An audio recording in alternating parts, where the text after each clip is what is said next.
What's up, guys? Welcome back to the YouTube channel. I'm Turbo John, and if you've been following along, we had a time and chain break on the race car this past weekend. We're about 3 days away from needing to race again. So got some parts and pieces today, got some more coming tomorrow. Let me show you what we got going on tonight. Check it out. Comment, like, and subscribe. If y'all want to support the channel, go to turbojohnracing.com. Grab yourself some hats and t-shirts. Thanks, guys. All right, parts deliveries, overnight service. Got these from Summit. Went ahead and did all the intake valves here. So I got 8 intake valves, 8 exhaust valves. These are the Inconel exhaust valves. So those are good to go. Got our first head apart. Well, the first one here, not all of them. But look, I want to show you something. This is how you can tell bent valve. Look. And it is very sticky. I'm spinning it, and you can see it is for sure bent. So that is one that I knew for sure was bent. You can see that. So I got light shining on the other side.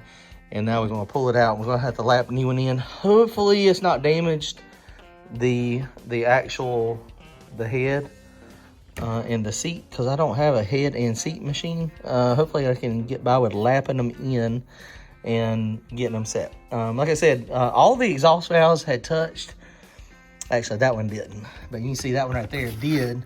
Intake valves, just a couple of those did, but we figured it would be best to go ahead and change them. And man, looking at it, you can't even really see that it is bent. So we're going to toss that one down in the drawer. I'm going to clean it, and that's going to go to a kid. We'll give that away. I'm going to start taking some broke parts when we go to the track. We have a lot of kids that like checking out the car and stuff, and I think that'd be pretty cool. So any of them that are bent, that's what we're going to do. But yeah, let me get started. I'm going to go ahead and do these. If I see anything exciting, anything crazy happen, I'll stop and start back recording. But literally, I've got my little tool, my little spring tool, and we tuck it off, and we're gonna do one at a time. We're just gonna go down the line, lap them in as we go, and then it shouldn't take me but an hour or two, and I should have these springs changed. Stand by. All right, so this is the first one, and this is the one that was bent, and we have lapped this in now, and it's kind of hard to see it. Well, actually, the camera does do a pretty good job. You can see the discoloration, the dull. That's where I put it in there and spun it. You see how we got nice, even ring. Now, this is the valve job. I don't know how good it is. Probably need to touch it up this winter. Daniel, I think we're going to get with him, Pal Cam's Pal Machine, and let him run through the heads and touch them up probably this winter. But that's all we're doing right now, is just making sure we don't have any spots that are not touching, because if you have spots that are not touching, that's bad. That means the valve is not sealed. So we're going to just do that, lapping them in. This doesn't take off a lot of material. I've just got this cheap old Amazon. You got fine grit and coarse grit. I use the fine grit and, you know, just put it in there and spin it. I don't know if I do it the proper way, but I attach the drill to the end very lightly on the stem, and it doesn't hurt anything. And I just spin it gently and then up and down, and that's all I do. So, all right, so I want to show you the intake as well. See, nice smooth little line. Remember, the exhaust was a little rougher. It's because it's a lot hotter. And then on the valve, see, the line is still nice and smooth. And that valve is, I think they call that a back cut. It's supposed to help flow. Okay, guys, here we go. So 1, 2, 3, 4, 5, 6 intake valves were okay, and 2 exhaust valves were okay. The other ones were bent, so we got all those replaced. So we're up here now. You see the nice shiny valves. I did my little lapping them in like I told you about, so that worked out good. Now cleaning the copper head gaskets. Going to reuse these. These are O-ringed. O-ring is in the block, and these are receiver grooves in the head. And if you look, this is a little bit stuck in. That's the block side. And if you go to this side, it's just hard to see on video. This side is protruding just a little bit. So this is literally, it just compresses the head gasket into the groove is what it does. So we're fixing to go ahead and put it on. We got everything clean on the block. Fixing to go ahead and slap the heads on it, torque them down. Actually, we use blue Hylamar. This is the RCD R&R bracket. So it does bolt right here. So that is pretty cool. It does not come with the holes drilled, so once we get everything on, we should be able to put the little spacer on it and hopefully just bolt it right to it. Mark it, tap it, and stick it on there is the game plan. We'll see how that works out. If it does not work out, the alternate plan, since I've already got the oil pan on it and this thing on it, we'll just mount it up and do a belt drive fuel pump. I've got the stuff off my old small block Chevrolet to do that. Prefer to do it like this though, so it's still the same. So we'll see how it goes. Okay, go ahead and get the heads on it now. Let's torque these things down. Hang on a second. All right, guys, back in the garage. Night number 2. Brandon came over to help some. What's up, guys? What's happening? So last night, where we left off, I don't even know where we left off last night.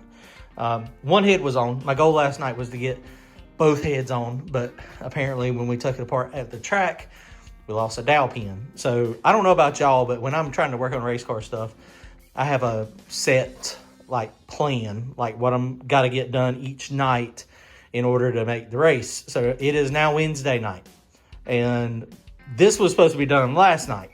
And so UPS got us Camshaft, Daniel Powell Cams, Powell Machine. Appreciate him hooking us up on a camshaft, getting us sent out. UPS was like, you're going to have it Wednesday. I was like, sweet, we're going to have it Wednesday. And I was like, okay, cool, awesome. And then I wake up this morning and it did not say I was going to have it Wednesday. It said, your package has been delayed, so you're going to get it Thursday. So I called UPS up and I got somebody on the phone and I was like, okay, can I get it? Can I pick it up somewhere? And he was like, yes, for $5.99, you can pick it up. You can pick it up for $5.99. I was like, great, can I pick it up today? Yes, you can pick it up for $5.99. I was like, are you sure I can get it today? He was like, yes, you can get it tomorrow. It takes 24 hours to process. I said, okay, and I hung up. So we're getting the camshaft tomorrow, but we did get both heads on. So the heads are on. We just got the timing cover stuff on, the oil pan. And you can see we had the question if we were going to do the chain or not. We kind of decided we're going to do the belt drive. We're going to figure out how to make it work. So we just got the pulley on it on the bottom. Snap that on. Got our stuff over here. This is the R&R bracket. So we got this. That thing worked out pretty good. The only thing that I did not notice is that it was not drilled and tapped. So we had to drill and tap it, which not that big a deal, I guess. It worked out. We are going to need longer bolts here. My timing pointer, I cut it down, and it seems like this actually might work pretty good. And so basically this is going to go right here. And so when it goes right here, that's going to go right on the timing chain. It comes with a little kit. Comes with a little spud here. Let me show you the little spud. Basically, this is what holds the top gear on to the pulley, instead of it having a left-handed thread like a ARP bolt. It's got this little drive spud. So we're going to make sure that we put Loctite in the cam. We're going to make sure we put Loctite on this, and basically torque it down. I think it's at 70 foot-pounds. And then this thing, just basically when this is on there, this is on the cam, and this is like how Randy's is. It just fits on right there, and then boom, and then it just drives the fuel pump. So in theory, we've got everything to keep the fuel pump mounted right there. So that's a good thing. So now, I think what we got to do tonight, we got to finish tonight. We're going to go ahead and get the headers on it. We can't obviously put any of this stuff back on. I don't know if we can do the crossover or not. Might leave it off, but we're going to go ahead and get the headers on it.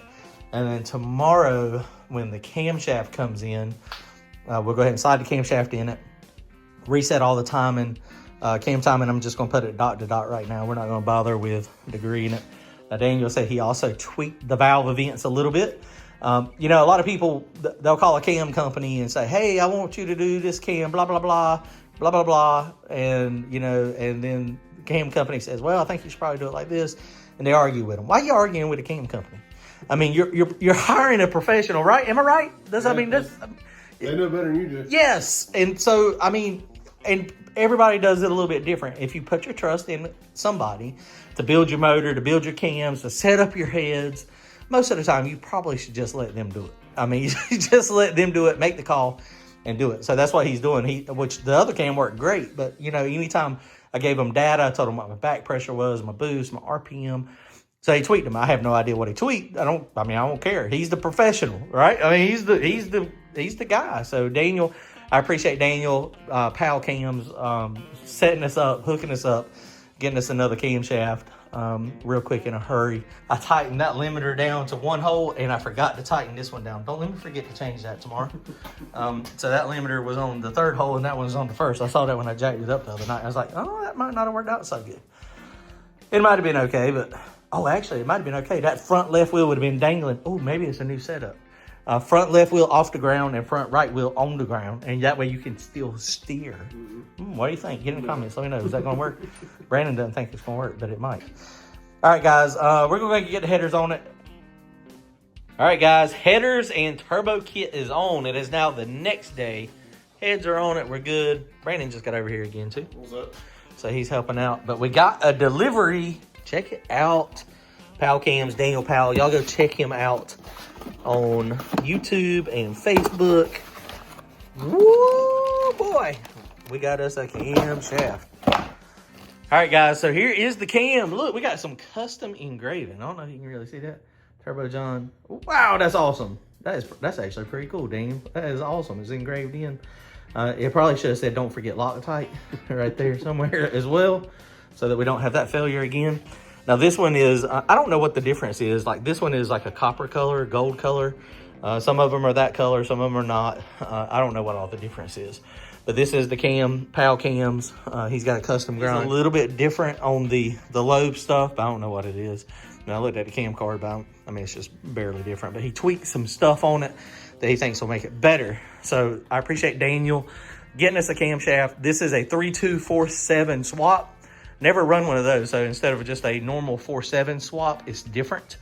So I need to find out what that firing order is. I guess it's just what it says, and change that in the Holly, and then we should be good to go. Okay, so now we got everything to hopefully finish this tonight, get it cranked up at least. Should be good to go. So we're going to pull the lifters out of it, loop the camshaft up, get the ends on it, set the end play with the Jezel. We'll go ahead and do all that, and then we'll set the timing. We're just going to do it dot to dot right now. That's what we had the other camshaft in, do it dot to dot, and see what it does. And then if we need to, we'll probably put a timing wheel on it later. There again, it is now Thursday night, and we're trying to be at the track tomorrow at 6:30. So we got a lot to do. We just need it to get up and run right now. So I think we're going to be okay, though. Hang on. All right, guys, so just like that, snap of a finger, we have a belt drive on it. We're going to need to order some shims. It's a little tighter on the play.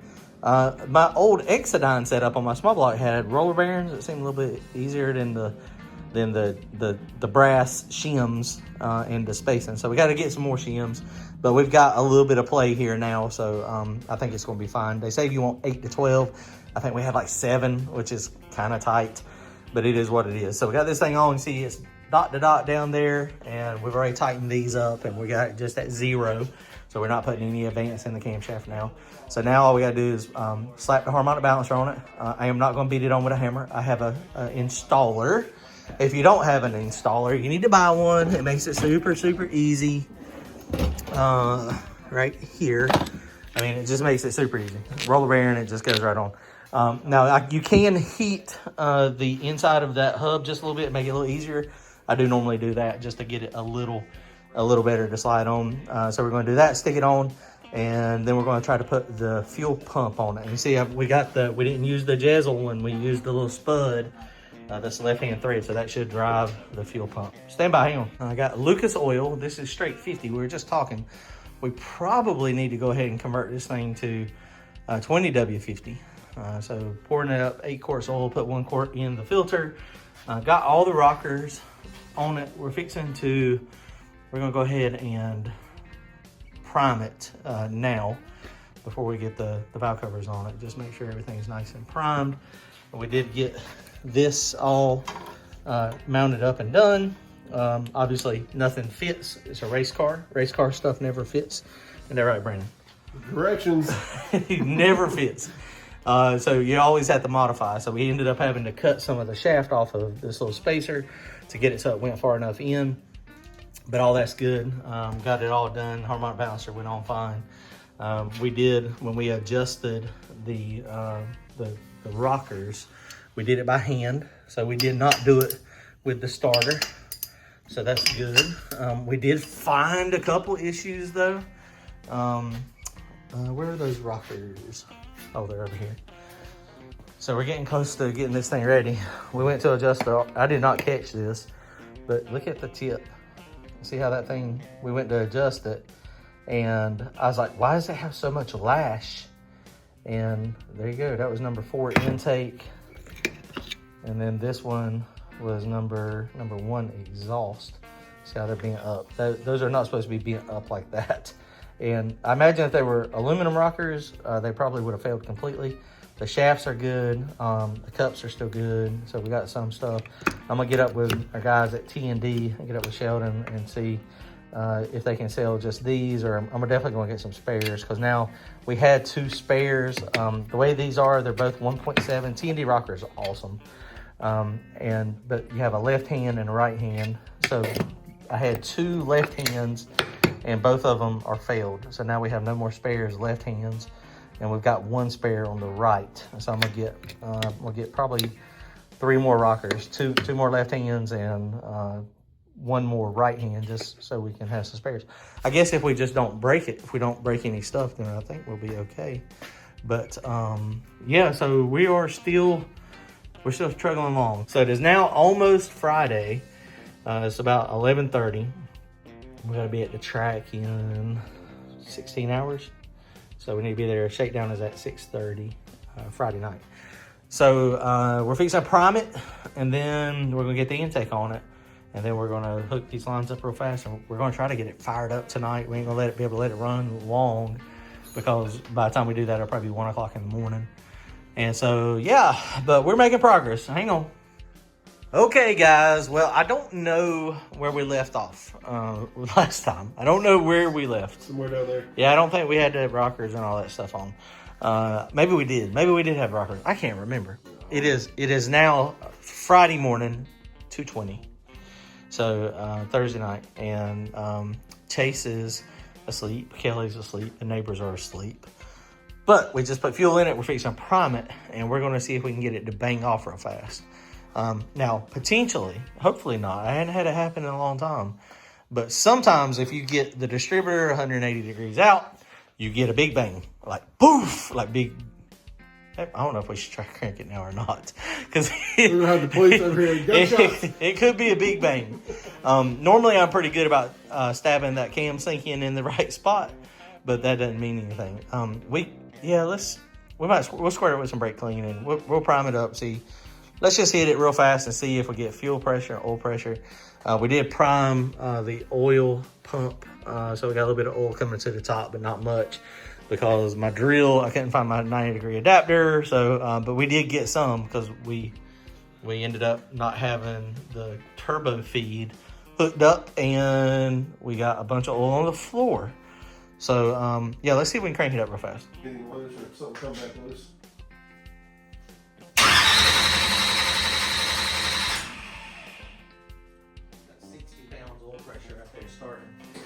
I've got oil coming out of these rockers up here in the front.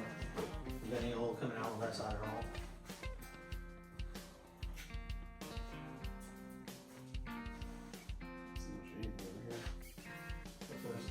A little bit coming out.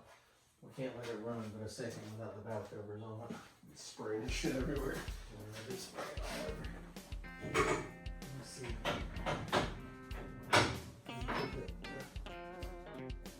Some parts gonna get with that damn prime.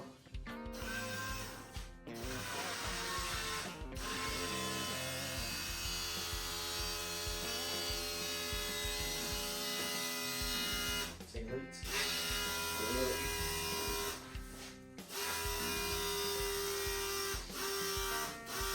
Here,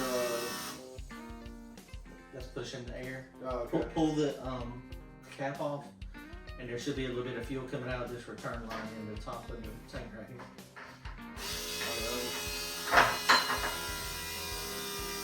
Yeah. Is there? Yeah. Yeah, I was like stuck it halfway down. Okay. So got 70 pounds of fuel pressure, 75 pounds.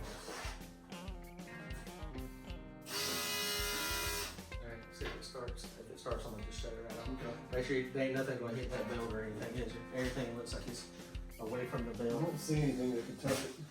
And then you're fine. Alright, let's see. See if it fires off. Guys, we almost messed it up too. I forgot that the camshaft is a 4732 swap. So yeah, we just changed it there in the system. So let's see, yeah, it fire up.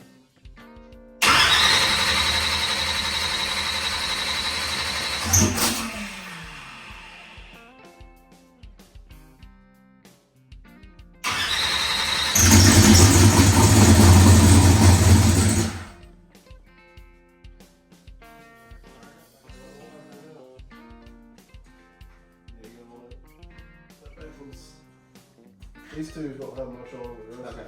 Yeah. Well, I know it takes a while. Yeah. Okay. Heck yeah, baby! Fire in the hole. How'd it sound? Sounds different. See if all those headers are hot. Yep, all mine are hot over here. I mean, they're warm. They should all be warm. Yeah. All warm? Yeah. Okay. Stinks. Yeah, a little bit of oily residue mess. Alright guys, well, oh look, our turbo is right on that. We're gonna have to move that. I'm gonna collect that back over. Yeah, I mean, it's like really close. It's gonna go that way.